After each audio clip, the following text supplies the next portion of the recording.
Thank you all. The International Forum for Promoting Homeopathy comprises of homeopathy lovers, students, and doctors, and we have 3 sessions every day. And today, our guest is Dr. Rashmi Shukla, MD.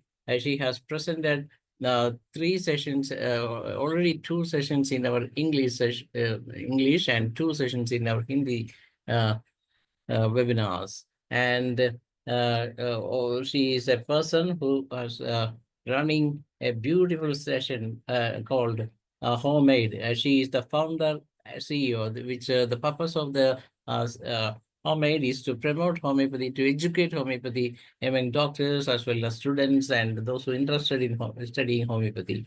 And Dr. Rashmi Shukla has more than 16 years of clinical experience, and she has more than 12 years of teaching experience with her.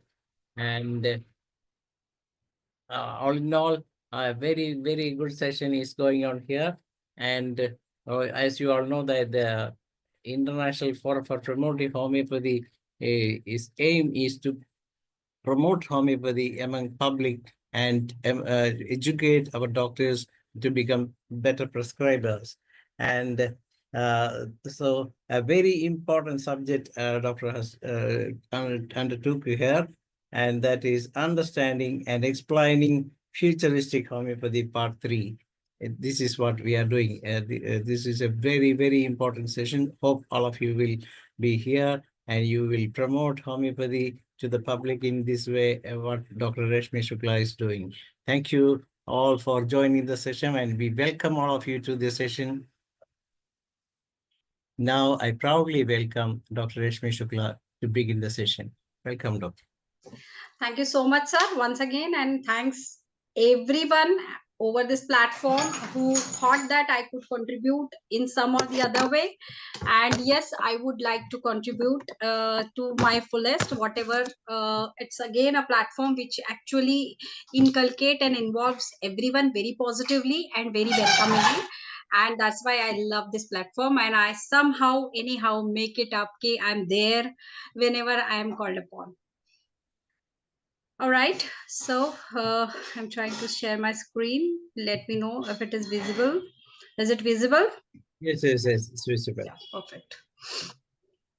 So, as far as the recap of the total summary of whatever we have discussed so far is concerned, we were churning over the facts that how homeopathy had been evolving, how our master evolved homeopathy very positively and actively, and now what are the expectations, because any and everything goes in relativity. There are references around us and we have to withstand with those references at par. Your survival is always fittest. That proverb is, again, it's not the fittest in the world, but it is fittest in that context.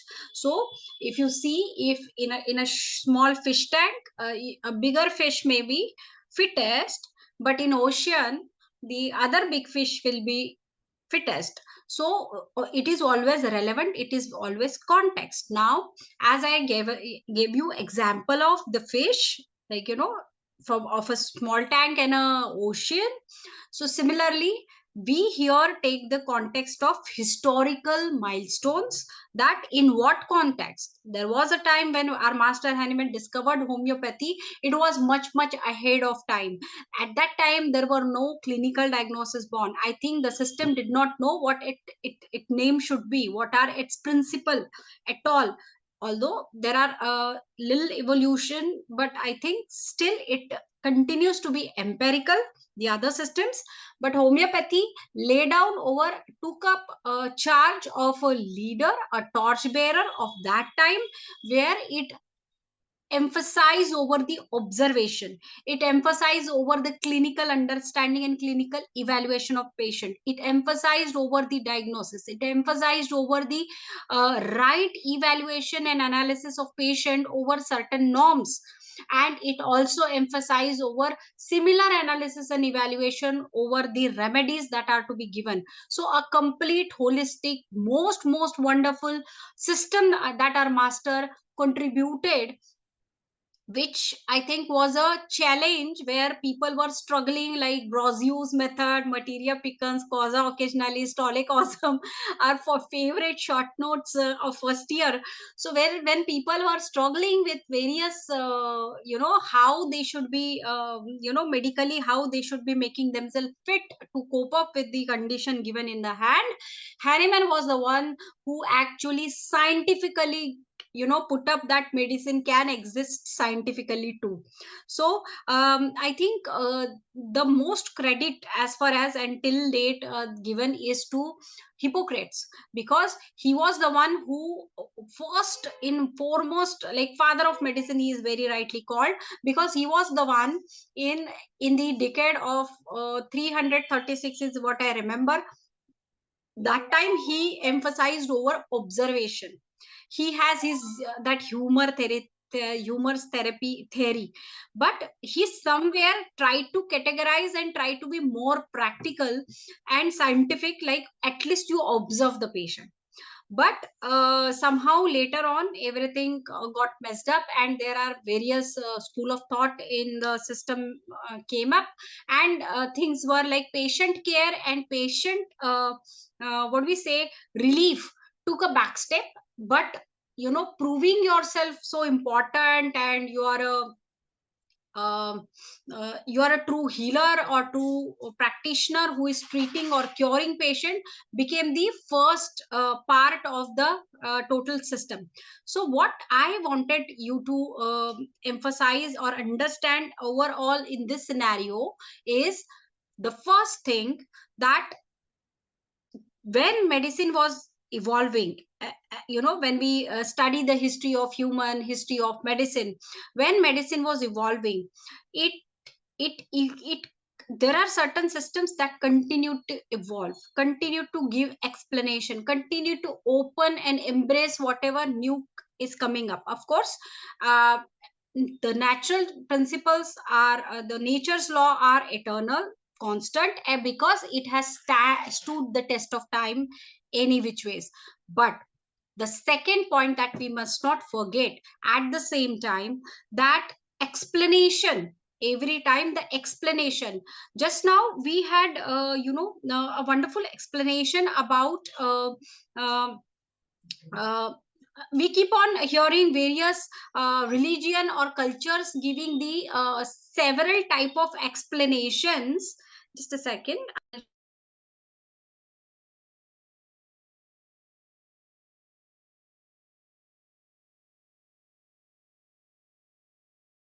It's not moving. Still the question I first page itself. Yeah. So the wonderful theories that we keep on hearing, that now our old ancient culture, the RO water evolution, then we understand that how RO is not so good, and then we understand, suppose for example nowadays say consuming through copper vessel, then we understand the copper molecule what it does. So the explanation may not be there of utilizing certain things or having certain type of cultures, but somewhere intuitively our ancestors lay down certain systems, certain ways, certain methods. They did not have any logical explanations, but now you see the logical explanation is now now we have got. So there are n number of examples, let's not get into it, but what I want to say is, similarly Hahnemann also laid down certain protocols and rules. He tried to explain it with whatever resources he was available with, but somehow those explanation always had a scope to evolve. For example, law of similia. Law of similia, aphorism number 26, the explanation that is read in the footnote. You see, as a student, I used to argue a lot with my teacher. Okay, sir, he said that, the loud cannons, noise cannons may, the this army military people for, unable to hear the other militaries cry, and that's why. So I always used to argue that, brighter sun, brighter light, and lesser darkness, that kind of examples were there, and I used to say, okay, sir, no, if this has to explain that the strong, slight smell and strong smell, I said, but smell is still there. that explanation just doesn't tell that it is annihilating. That examples of similia does not tell that it is annihilating the cause, but it says that the stronger cause takes over. And then likewise he has also given when two stronger, similar, but not so stronger, and similar and weaker, what happens in that situation. And that's one of the most amazing explanation nowadays when we are able to see in our day to day practices. Certain things are still applicable, but we always have to be relevant, and we always have to be evolving, because now through this presentation we are talking about what would be happening in future. So the second thing, many times I speak just before my slides comes up. Do bear with me, and I'll say, okay, I have told you already. So these are so basically what we are trying to understand is, every time Hahnemann was a true scientist. Every time he used to study, he make sufficient statistical observation. Okay, now I have found 100 patients, I have practiced this style, and I have found this results. So the Hahnemann was very strategic whenever he it came to putting up the things into a most structured, logical, derived manner. So every after establishing the fact, putting down on paper, practicing the same, verifying and understanding the next evolution. And he was so open to evolve. He continuously within, I think, 85 to 42 he completed, I think, in 20s, 20s, 19 before 19, I think last edition 1820. So within 15 to 20 years span, he wrote six edition of organon and two or three edition of chronic diseases. So means that he was continuously evolving throughout by honest experimenting and statistical analysis. So this was the reason why Hahnemann had been always progressive, bringing up something new, something better, and he did not felt ashamed of discarding what he thought could be right but did not work, or did not consistently giving the results. The way like posology, potencies, every time from decillion to centesimal to 50 millisimal, the potencies that kept on evolving, the repetition or posology rules he kept on evolving only after the experimenting and verification of the fact. Now my dear friends, this is the ground and enough reason that if we have to be a future medicine of a future, we have to hold the hands with present first. You cannot go jump directly from past to future. So you have to be relevant, we have to be incidental, we have to be explainable, we have to be rational, we have to sound scientific. We are scientific, we know, but we have to sound scientific too. And in front of whom? In front of students, in front of our next generation, that they should be trusting what homeopathy is saying all about. So Hahnemann, till 86 years of age, he kept on writing the editions. Basically these what last in last presentation itself I asked the question that, do you feel that necessity of that further evolution is fulfilled? Now we don't need to evolve. No, as long as we are surviving, we are evolving. Uh, in fact, those who have watching me since last three episodes, so even I had evolved few days, few hours, with some knowledges, some inputs, some discards. So everyone, every second is evolving. The whole universe is evolving, everything is evolving. So knowledge should, so the input should, so the way we should be comprehending the things. So here sixth edition of organ Hahnemann put up. So it's not the end, it has to continue.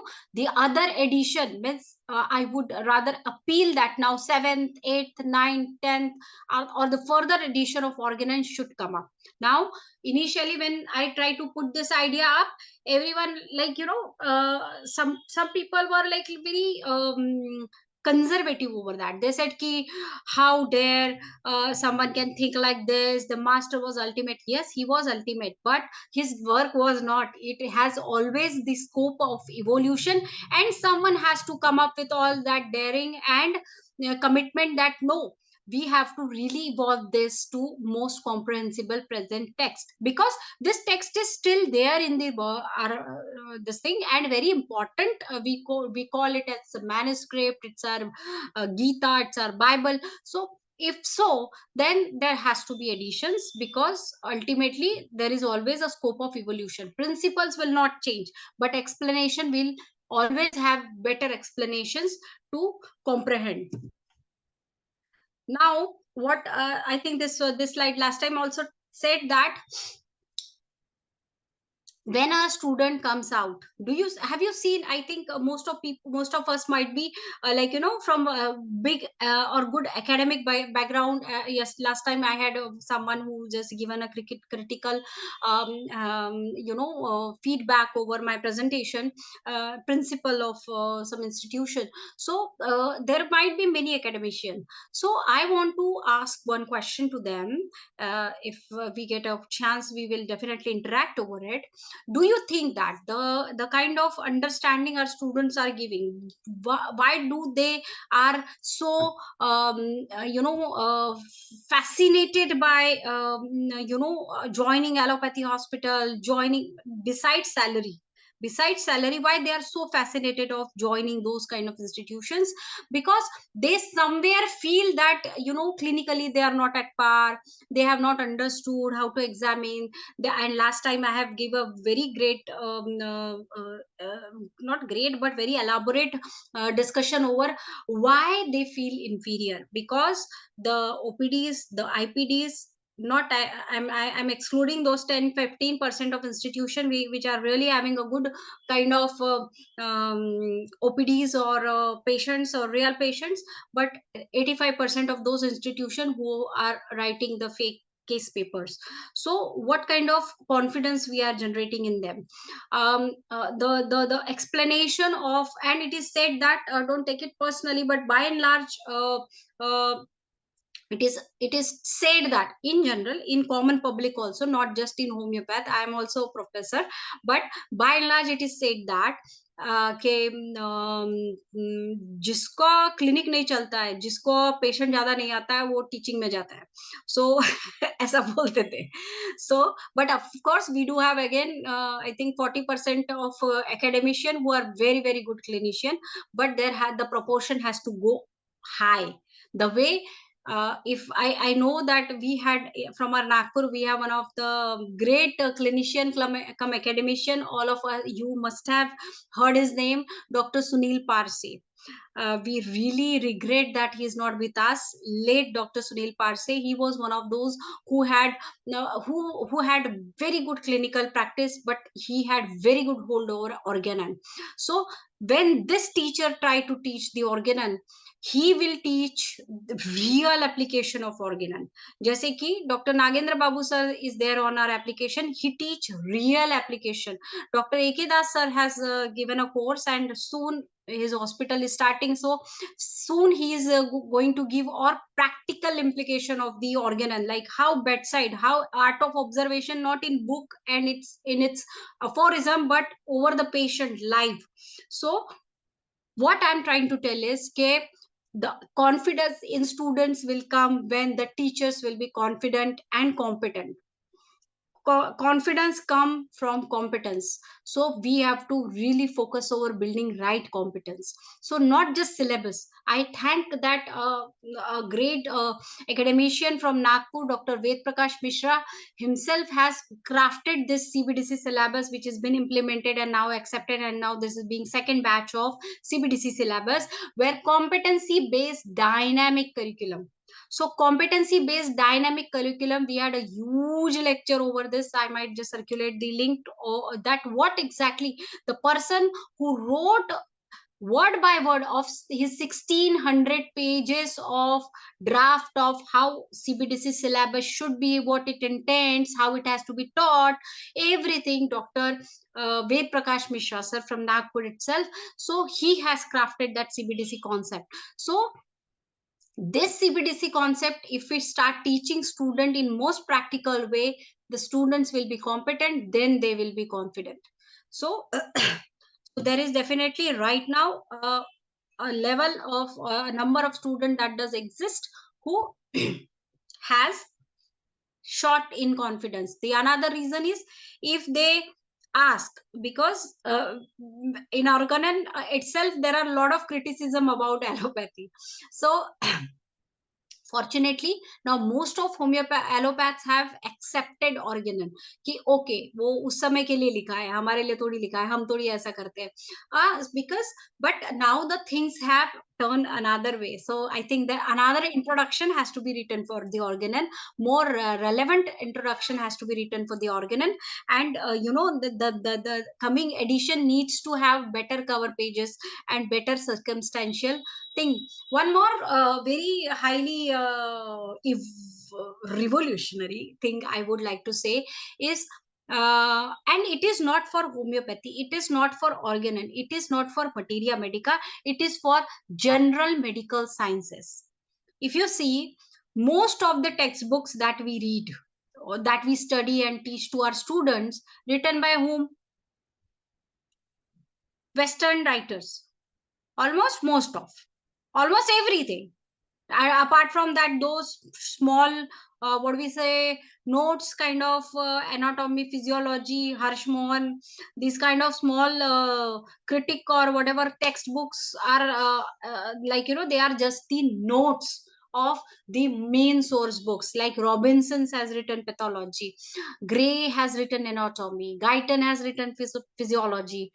I mean, correct me, because I don't see any relevant parallel original work in the basic medical sciences. I can't remember. If I maybe if I am short in knowledge, please update me in the end that madam you have not heard of this book. So what the point I want to raise is, majority, if psychology we are reading Morgan and King, so what is happening exactly? We are studying those books which are written on the basis of Western culture, uh, environmental, social, emotional, ecological grounds. In Harrison, we read for medicine, we read Harrison. We have one API, that's good luck for us, but otherwise we have Harrison. So Harrison gives that this race has this percentage, that race has this probability, and this has this. How many Indian proportion he is actually narrating etiopathogenesis? No. How many of Indian etiologies he is narrating? No, because he's a Western author. He has written the thing according to what he has studied in his crowd, in his population. What we are doing, okay gastric ulcer, Harrison ने लिखा है कि इन लोगों को ज्यादा से होता है और ये खाने से ज्यादा होता है, यहाँ पे तो सांबर मसाला खाते हैं हम लोग, इडली डोसा खाते हैं. So understand that here we are studying the wrong source books altogether and trying to apply into the Indian genetics, Indian social and environmental and occupational criteria. We are applying something which is written in foreign context, and it's a huge drawback of complete medical education system in India. I raised this question lots of time.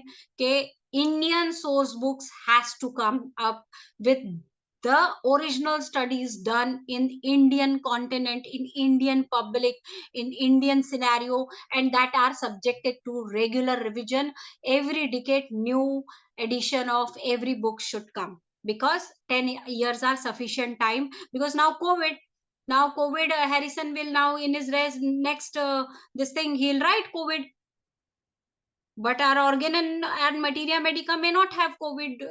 We will say COVID like symptoms, arsenic has COVID like symptoms. Are COVID likho na. Fortunately repertory has evolved pretty well, and that has got good references as far as repertory is concerned, but most of source books are still continues to be ancient, continues to be primitive, continues to be not so relevant, because they are written and put up for yes Western continents. For example, Herring has proven 100 plus drugs, Hahnemann has proven 100 drugs. How many original Indians have proven original I do respect all the materia medica writer over here, but how many drugs originally symptomatologically written? There would be some researches also. I'm accepting that fact, but are we embracing those provings in our actual studies and application? Because there is a project in every college that they have to run that drug proving thing.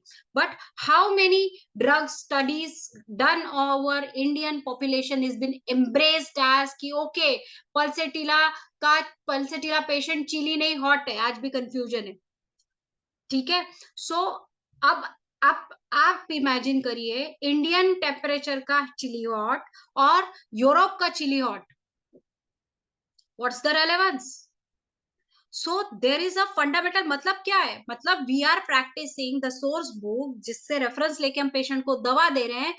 मुझे तो कई बार वही समझ में नहीं आता कि अरे are we really giving right medicine? It's grace of God and some incidences that coincidences that it is continue. अरे पल्सेटिला का plant if manufactured in European country, वहां के जेनेटिकल से 200 साल बाद इवॉल्व नहीं हुआ होगा? Plant must have also undergone some genetic evolution and mutations. तो अलग symptoms नहीं देगा। When we are saying that homeopathy is genetics and homeopathy has got this and that, then pulsatilla का plant evolve नहीं हुआ होगा? Ophidia group का snake evolve नहीं हुआ होगा? हुआ होगा। तो मुझे ये कहने का है कि सार्कोड्स और नोजोड्स हम लोग यूज करते हैं, प्रूफ किए कि किधर? यूएस, यूके में और यूरोप में। प्रैक्टिस कहाँ कर रहे हैं? इंडिया में। बन कहाँ से रहा है? पता नहीं, हमें नहीं पता वो नोजोड कहाँ से आया, उसका सोर्स कहाँ से आया, मतलब एग्जैक्टली फर्स्ट जो मैन्युफैक्चरिंग कंपनी कहाँ से ला रही है ये drugs. So see, understand the standardization loopholes in homeopathic system of medicine. I also try to focus that in a whole medical science study, but now let us focus over homeopathy. So understand कहाँ से आ रहा है वो sarcode, कौन से genetic composition से, कौन से रेस से आ रहा है, कहाँ से उसका सोर्स आया है, we don't know. So when we make such small things के दो की जगह तीन अगर सकशन पड़ गया तो प्रॉपर्टी चेंज हो जाएगी, अरे पूरा का पूरा जेनेटिक्स चेंज हो गया।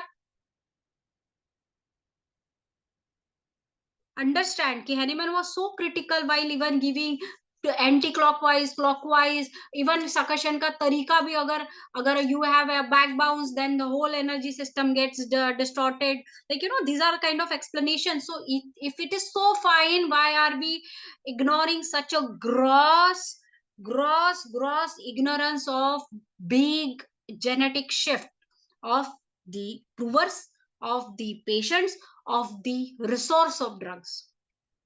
Please note, I think I hope that my voice goes to the one who really can have some power or some position to change or address this issue. So, and that's the another level where we are also able to failing to give the queries. If an allopath sits and says okay, बताओ natural dynamic vital force कैसे कर रही है काम तुम्हारी, बताओ explain करो, हमारा बच्चा नहीं एक्सप्लेन कर पाएगा।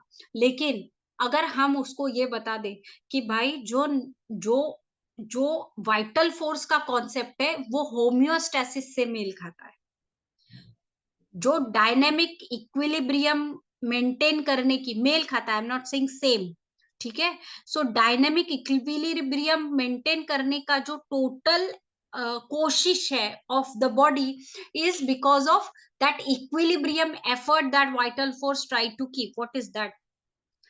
That energy or that dynamis which is trying to keep what? That is homeostasis. That's one of the efforts, like harmonious equilibrium is homeostasis. So it is one of the function of vital force. So then from where it is coming, that homeostasis, from where it is coming, then we go कि homeopathy is genetics. तो बताओ ना, proof करो कैसे homeopathy genetics पे। so yesterday, in last episode, I tried to tell about the Human Genome Project, the exact genes that are responsible for particular diseases or even infection. I have also told you, or I think I haven't told you that case when, and most of us might be knowing that highly infectious and inevitable diseases HIV is what we have understood. COVID to abhi aaya hai, but even genetic, it requires a genetic predisposition. I had one patient who married to HIV positive stage 4 patient. I don't know how they got into this thing, but she married to a stage 4 patient who was like continuously febrile and last stage. And when they tried, they started going to doctors and trying to conceive. Then in her routine examination or investigation, the husband and wife, husband found to be HIV positive, wife found to be negative. And then they talked to me कि मतलब she was friend, sister of one of my patient. जैसे कि madam हमारे जवाई को, मतलब I knew कि she just got married and हमारे जवाई को HIV है, सो मैडम ट्रीटमेंट दो। मैंने बोला ट्रीटमेंट उसका बाद में करेंगे, बट लड़की पहले वापस लाएंगे। एंड दे सेड क्यों मैम? बोले अरे पता नहीं क्या तुमको, HIV ऐसे से होता है। तो फिर then I talk to girl, gave her constitutional because she was continuously my patient, so I talked to her, gave her constitution. I took I think 26 days later, yeah, it's been 2 months. Then she tested negative, and after I think 26 days that hypersensitive test is done, and that was also negative, and now she's continues to be negative and she's healthy right now, she's surviving. So what I want to say is even HIV also, or every infection has got its genetic predisposition. You cannot get an infection until you are predisposed for it. So this understanding is what, why aren't we able to tell that this genetic constitution which is abnormal, what is what we say that uh, nat that natural morbid reactions that are there in the individual out of his genetic predisposition. So what are we doing? I think I have might have given you explanation that when we case taking, we try to catch the phenotype of the patient so that we understand genotype of the patient. So what is this? This is the constitution. This is the constitution that we are trying to understand. Then what is the whatever genetic mutation? Because Hahnemann was the first, even before Mendel's, to tell that diseases are hereditary. That means there are certain things that pass in generation. And I think before Mendel's, he was the one who gave the example that the things can pass on to generations. And of course he could not term the term genes, but he could have an idea that these things are hereditary. So what is hereditary? The only thing that makes things pass on hereditary is genes. So Hahnemann could conclude something around genes. So what is this then? What is that hereditary word where he has used? He has used in chronic diseases. So chronic diseases, iska matlab ki any aberration or abnormal genetic constitution is miasmatic constitution based on the classification of their the structured symptoms.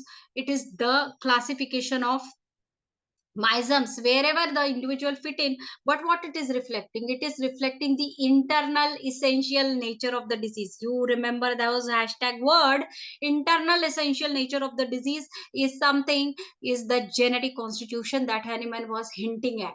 So this is the explanation, but this explanation I am giving to you, or I have heard, or I have studied, I have in by my scientific father, scientist father.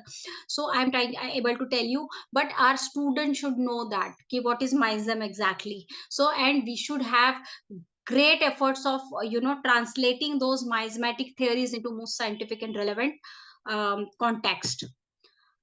So yeah, so still the question is unanswered, that why still we are stuck with 200 plus years, I think 210 years old manuscripts, which requires to be updated as far as the explanation are concerned. Please mind my words, not a single rule is been overruled by test of time. Hahnemann, our master Hahnemann, had any and everything explained well in place.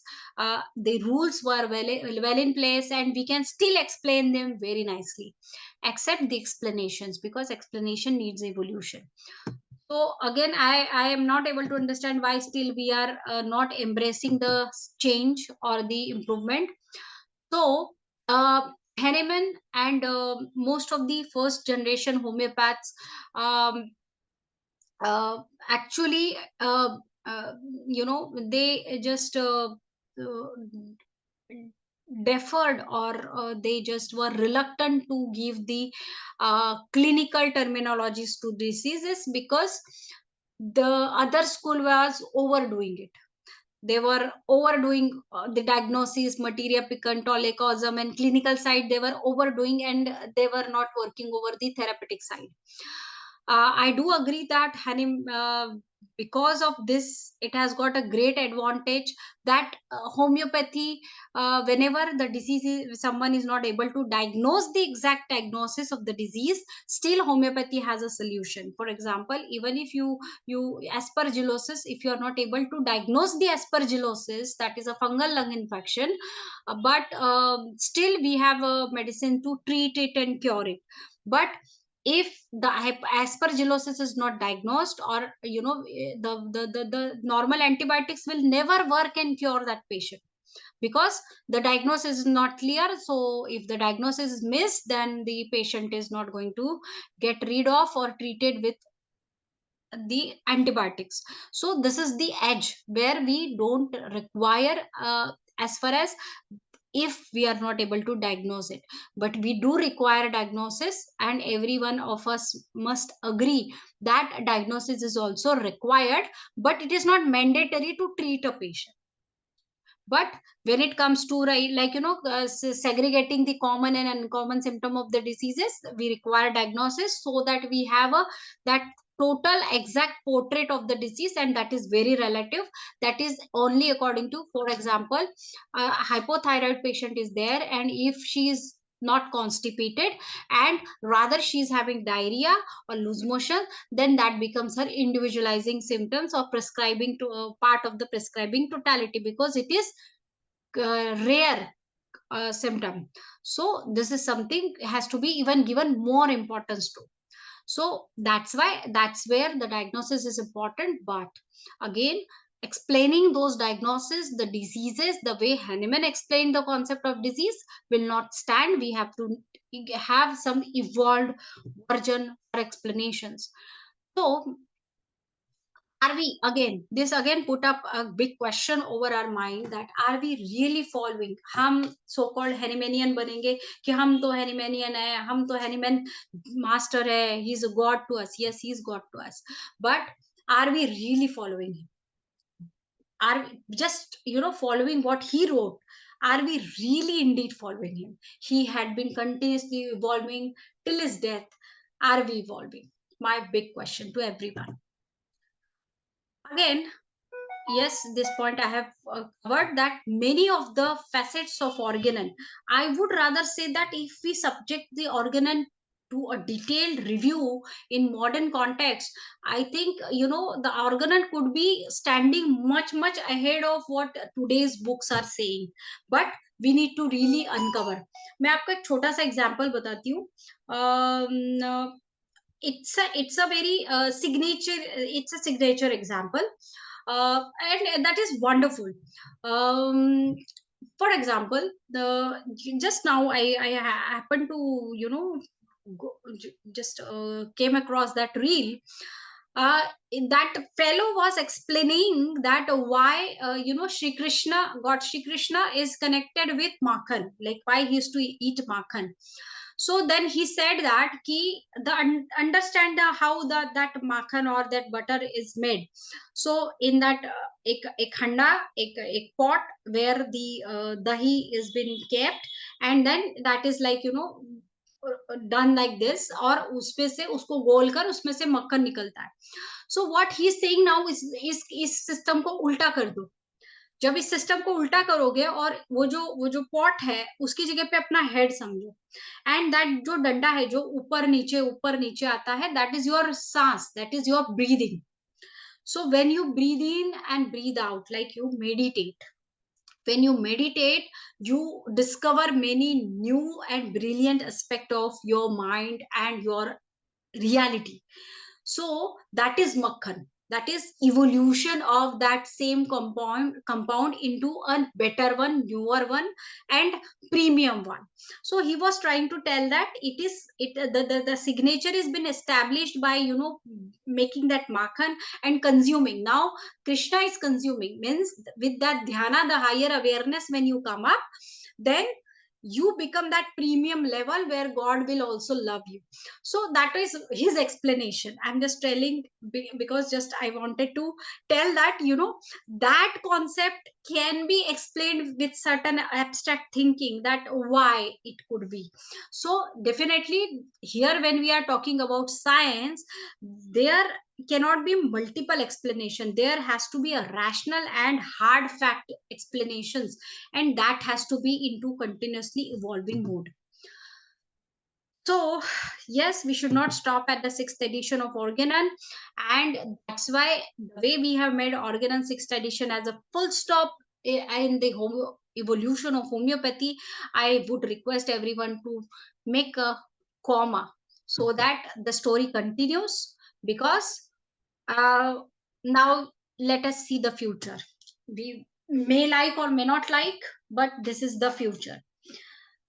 The future is the proportion of, now the number is even bad, but the proportion of homeopaths who are coming out after the degree, you see the proportion of homeopath who are actually practicing homeopath, like homeopathic students becoming actual homeopath, practicing homeopath, is hardly 5 to 10% who are like successfully practicing homeopathy, hardly. And it will decline more because people or students, because I think I need not to tell you guys what is happening.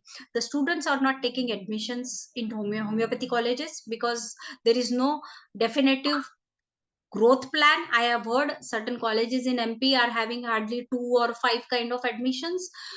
Only those states are getting good admission where actually the by heart homeopathy is going good and teaching well, and the practice and the government acceptance and jobs are good. Their homeopathy and students in college and institutions are doing well. But or else where there is a frank permission to practice allopathy, there the college admissions are full. But the other states where there is no admission, no good quality homeopathic education exists, no definitive good career plan exists, the admission in homeopathy is declining. Mind this word, this is the fact. Since 2 to 3 years, the admissions in homeopathy has been declining. Overall medical field itself is declining because nowadays students don't want to work, study hard for 5.5 years and then 3.5 and 2.5 and then 3.5 and ruining whole life, you know like working like a donkey. This is what students talk about medical field in general. Then you understand where the why and with what passion the students will come to homeopathy. And it's a, I may sound very bitter, but it is the fact, sir. And it is a by and large fact. There could be someone from Chennai, someone from South, someone from Kolkata. They may have certain different opinions because they are seeing something different in their locality. But the global, or the at least national, global, yes, globally, so we are worse even. So national fact remains the same, that homeopathic students are not coming in homeopathy to become a homeopath. That's a harsh reality, but we have to accept this. And yes, most of them wants to practice allopathy, most of them wants to use this kind of, ignore the brand, but most of them wants to use this kind of patents as a shortcut to practice. And why, I have already told you. And certain wise, if I am missing out, we will be discussing it in our discussion segment. So if homeopathy, and now when you go to seminars, we go to webinar, we tell that we have got this kind of medicine and we are doing this kind of results and this thing and that thing, then the fact is that we are still failing in building up right IPTs, good IPTs, successful IPTs. We are still failing. Very good, very small number of institutions are successfully running their IPTs. So we really need to go to the roots. And right now I'm going to the roots and telling why this is happening. So IPTs are not getting successful, and let us accept this fact. And because we fail to evolve with the evolutionary process, there was a golden era in homeopathy in America. When at the time of Kent era, it was a golden. There were huge hospitals, huge asylums, and everything started happening. And I remember that specific turning point in history of homeopathy in the world. That the moment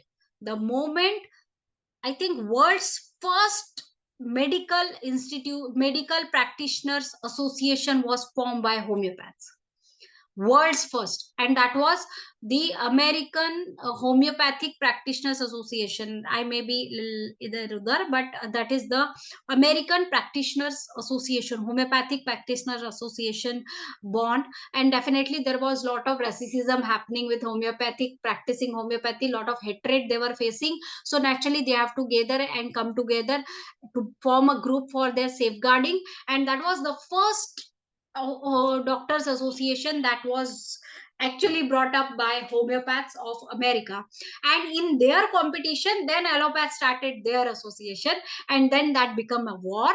And of course homeopaths had lots of individuality, lots of differences of opinion, lots of roots, and lots of this thought, that thought, that time also. And then they could not stay united, and eventually they got eradicated. Now we see what is the situation of homeopathy as a system of medicine in America. We stand nowhere. We can't even put a hashtag doctor in front of us, and this is the state that we have gained. That's okay. Now we are talking about future. Now are we really ready for the future? Because of so many factors, of course.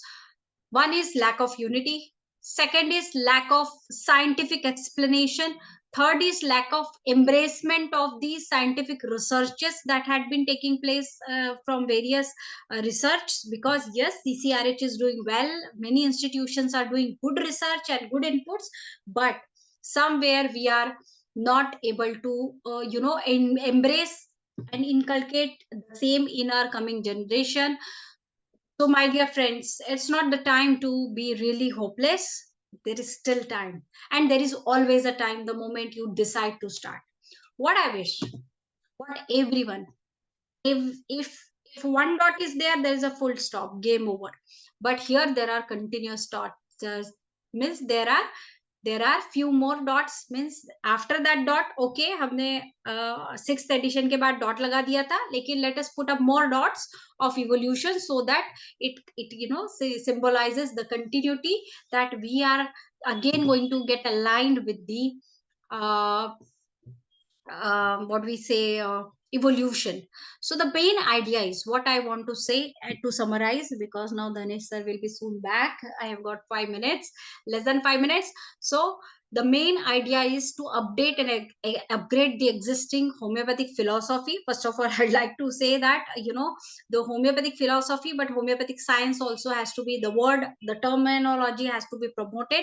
New dimension of homeopathic study at the quantum physics, at the molecular, whatever the researches had been done, so that has to be embraced in the regular curriculum, that so that the students become confident. All the researches, good discoveries, good recoveries, publicitized in common public media, so that people know, okay, homeopathy में इसका भी इलाज है, homeopathy में इसका भी इलाज है, ये पब्लिसिटी होना चाहिए, so that होल बेसिकली जो है न्यू डायमेंशन हमारा आना चाहिए एजुकेशन को लेकर. तो बेसिकली ऑल कंफ्यूजन होम्योपैथी और कॉमन पब्लिक के माइंड से भी एक साइंटिफिसिटी जैसे ही आएगी और उसका पब्लिसिटाइजेशन होगा, तो जो है कॉमन पब्लिक को भी होम्योपैथी पे अच्छा और अलग लेवल का विश्वास होने लगेगा. सो अभी what we have done is we have tried to establish, so we have took one step 10 years 15 years back in 2009. That was the first 2010 11 12. Well, it was the first edition. First edition of 2010 was the first edition when we released. That was the My Organon of Nanomedicine, and which was released 2 days after the release of IIT Mumbai study, which demonstrated that in 2009 November, 2010 November, 2nd November 2010, where it has demonstrated that there are nanoparticles in homeopathic medicine, but the same script was copyright in May 2010.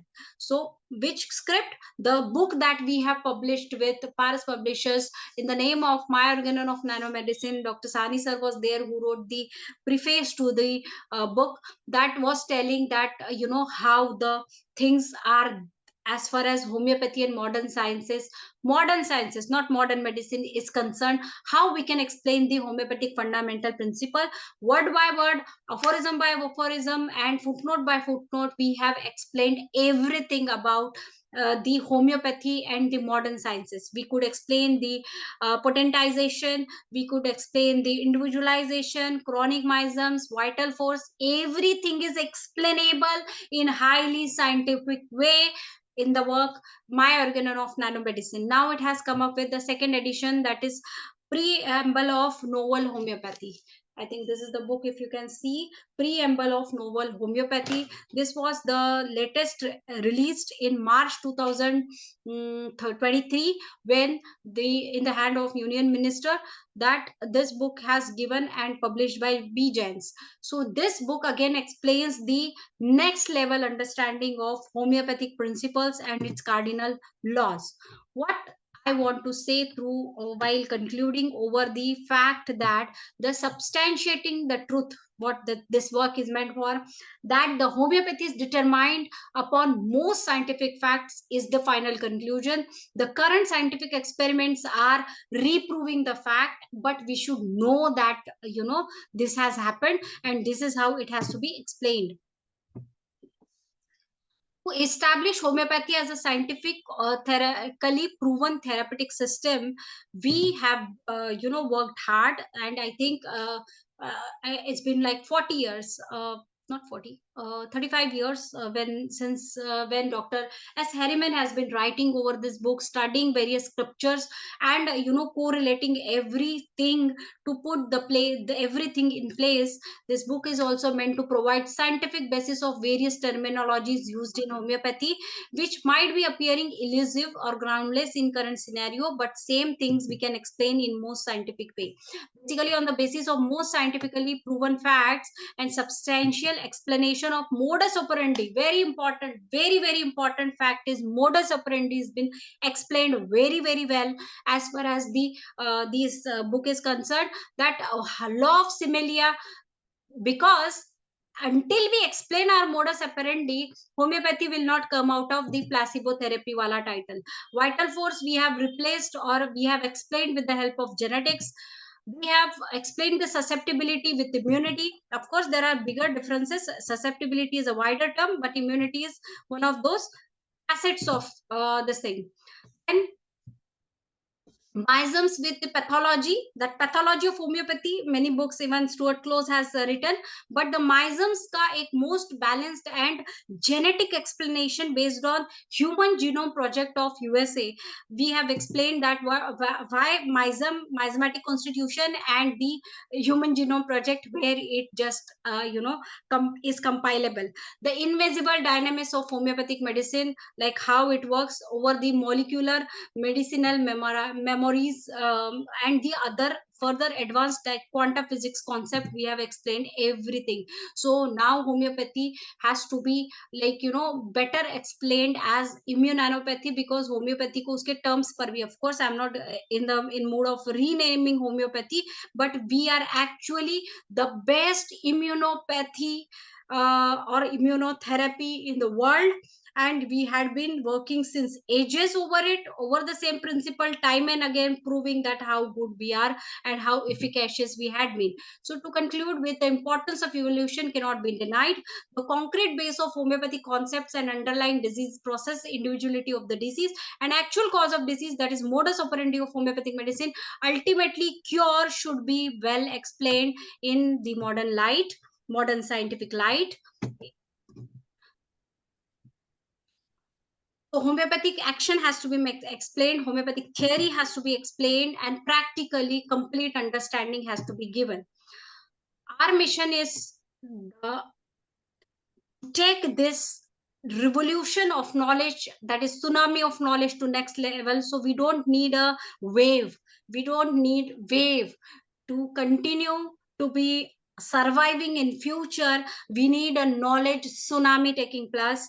And and that tsunami is not of destructive origin, but has to be constructive, reforming the medical system altogether. We really need to come up with tsunami, my dear friends. With all fine people like you guys, the sun will shine and the good things definitely will come up. Dhanesh sir is back on the screen. So we are concluding this. For the betterment of homeopathy, betterment of humanity, we need to rise, rise, rise. Thank you.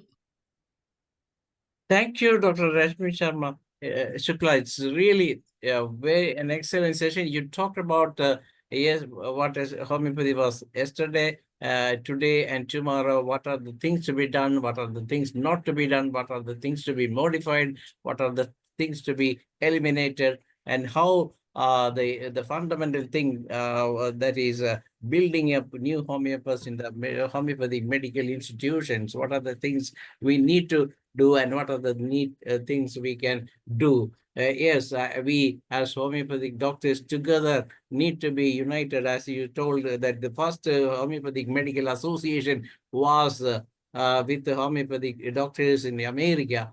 So the same thing is happening here. We have lot of organization doing. I am the. We are the great. We are the great like that. But the international, that's that is the basic difference between other organization and homeopathic, this international forum for promoting homeopathy. We comprises of homeopathy lovers, because without the lovers of homeopathy, no homeopathic propaganda can achieve the target of becoming number one. That is what we are our aim. But unfortunately, as you point out in the first part in this lecture, that the most of the college doctors are in the North India or in some other part of India, but are doing practice in a different way. But but in Kerala, the things are entirely different. Not a single homeopathic doctor practices the so-called modern system, but all of them are having different level of practice and having very good practice also. We have more than 1,000 homeopathic dispensaries in government sector. If the government in other part of the states are also doing the same thing, definitely homeopathic students will be rushed into the medical colleges, and there will be more and more participant, more and more enthusiastic homeopathic doctors will be there. Thank you once again. I know there is no time for discussion, so I invite Dr. Manoj to say what to thanks to the session also. Thank you, Dr. Dhanesh. One thing those present in the session must at least leave some time for discussions. You must remember all these things, because a lot of persons might have the brain to add, to give some inputs to you. Don't forget about that. You mentioned about the difficulties, the college courses. What is the basic problem is that the interview, the counseling is always second after MBBS course. So that is a major obstacle. You must remember that. Then again, there is no such studies courses as well as we don't have enough institutions. Then you mentioned about this American Homeopathy Institute. Its name was the Homeopathic Medical Society of New York. Just mentioned Science of Therapeutics of Dunham. So this kind of valuable information should be always be a part of the discussion. Don't forget about that. In the last session, I think I just remember you that time also. Anyway, nice presentation. You must come to the platform again and again. Thank you for the participation. Thank you. Thank you, Dr. Manu. This was the third part of the same presentation. That's why Yes, I we know. have to cut short the discussion because we want to conclude the session, the subject in this day also. So anyway, thank you, Dr. Rashmi Shukla, once again, and those who participate in the session. Hope you